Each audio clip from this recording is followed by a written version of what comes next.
Hello guys, welcome back to Sports Angle. My name is Shantanu Vyas and I'm here to get you the latest transfer updates from the European football market.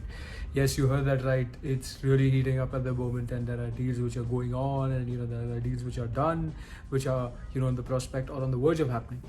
So, without wasting much time, let's talk about the deals which are done. So talking about the done deals, yes, the first one coming in is Brian Hill to Tottenham. Brian Hill to Tottenham has taken place over a swap deal between Tottenham and Sevilla, whereas Brian Hill has come from Sevilla and from Tottenham side, Eric Lamela has gone to Sevilla. And it's been a very good deal for Tottenham, I would say, because they're getting a young talented Brian Hill who is very good, can play on both sides of the pitch on the wings. He's an attacking player. He's a more positive player, likes to go up front. So he'll add more versatility to their attack of Son, Lucas, and Kane if he stays.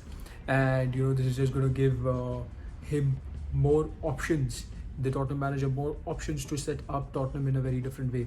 So I do believe Tottenham's attack is going to mean business this particular window, and this is how the new Tottenham sporting director, he goes about his business. That's how he is, and that's how Fabrizio Romano has also quoted him to be. He's quoted him to be a person who likes to chip chop, evaluate, and then go with his option. The second done deal is involving Borussia Dortmund. They have signed Daniel Malin from PSV. He is a Jadon Sancho replacement. So there were certain hard negotiations which were going on for 2 consecutive weeks, and obviously Daniel Malin's agent is Mino Raiola, so you can expect all sorts of trouble there.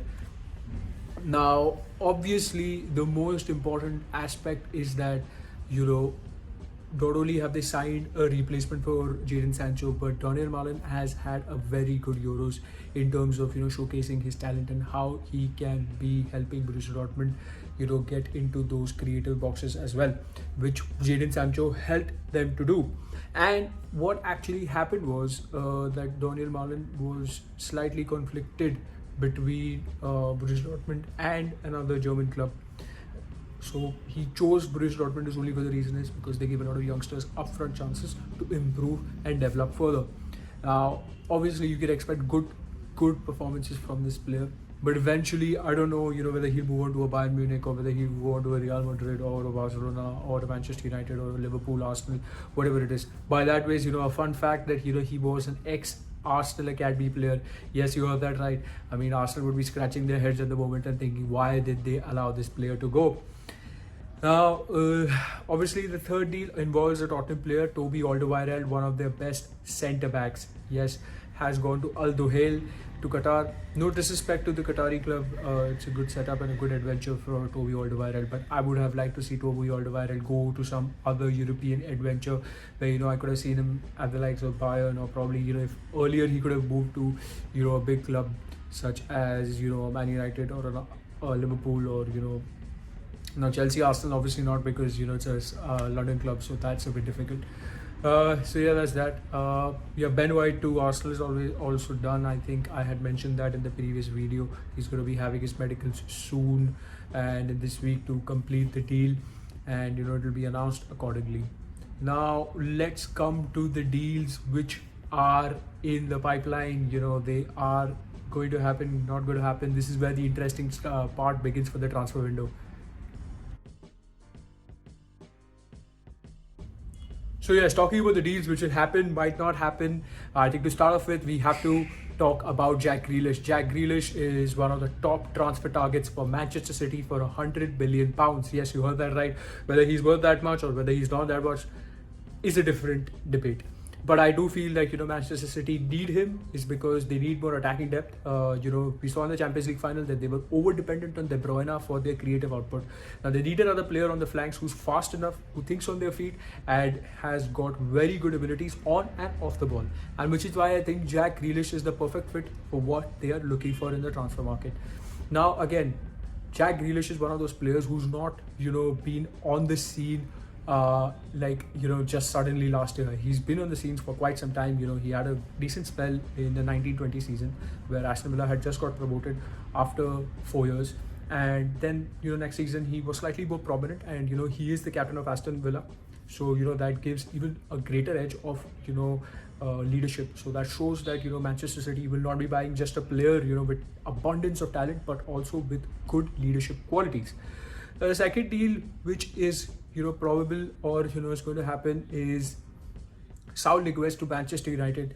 Now we all know Manchester United are in the market for three types of players. One, which is a right winger; second, which is a centre back; and third, which is a defensive midfielder. Now Saul Niguez kind of fits that profile for them. He's left-footed, quick. He's a defensive midfielder. He's played for Atletico, so automatically his defensive attributes are something which are already validated out there.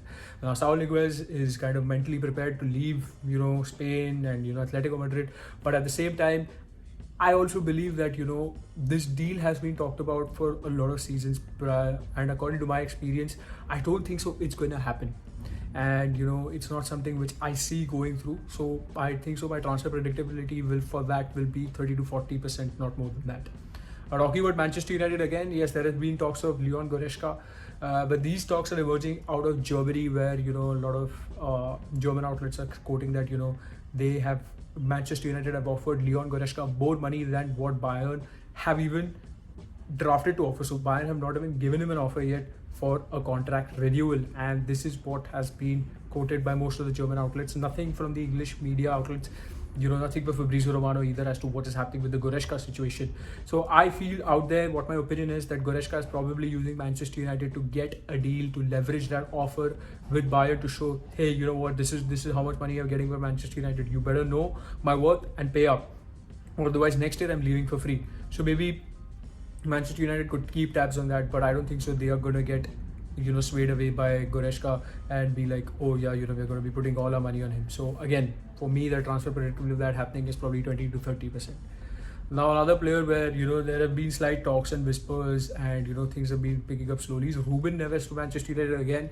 I don't think so Ruben Neves to Manchester United is something which is seen very prominently, or it's not a glamorous move which has caught everybody's eye. It's not like a Jadon Sancho to Manchester United where the whole media of the world was involved in it.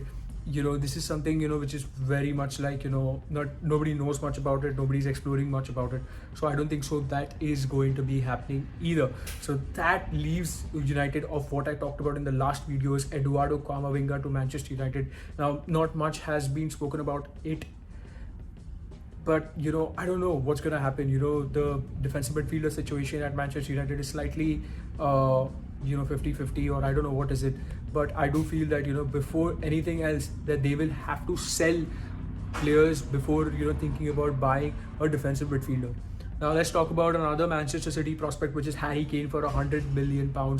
This is what they bid for him, and it got rejected. Now Tottenham wants 140. Now obviously Man City is a team which spends wisely, and they spend on players which they absolutely need, and yes, they need a out and out striker if they have to win the league or at least defend the league. So they're thinking of swapping players with 100 million cash. So those probable players could be Sterling or Gabriel Jesus. So we have to wait and see. Now, there are players also, which are there on loan, and, there have been swaps about like, the Antoine Griezmann and Saul Niguez swap, which collapsed. But I do feel that Antoine Griezmann will stay at Barcelona. There have been talks of him going to City, him going to, other parts of Europe, but I don't think so he will go anywhere.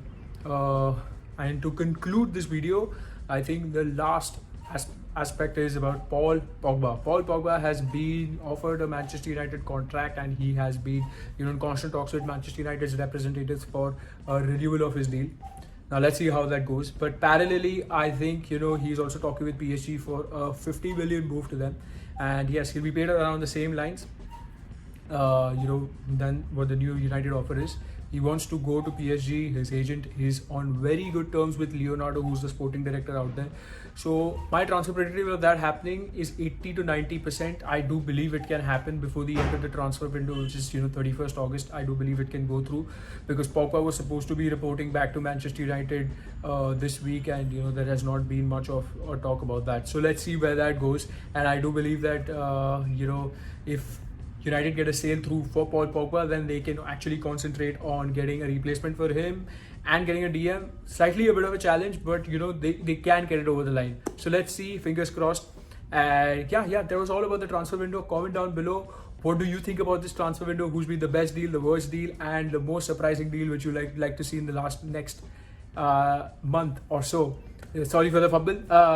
Which you'd like to see the next month, which would be like your surprise signing. So yeah, I mean, we're heading into the last month, so I think it's going to be damn exciting. So yes, on that note, like, share, and subscribe. Thank you for watching, and I hope to see you in the next video.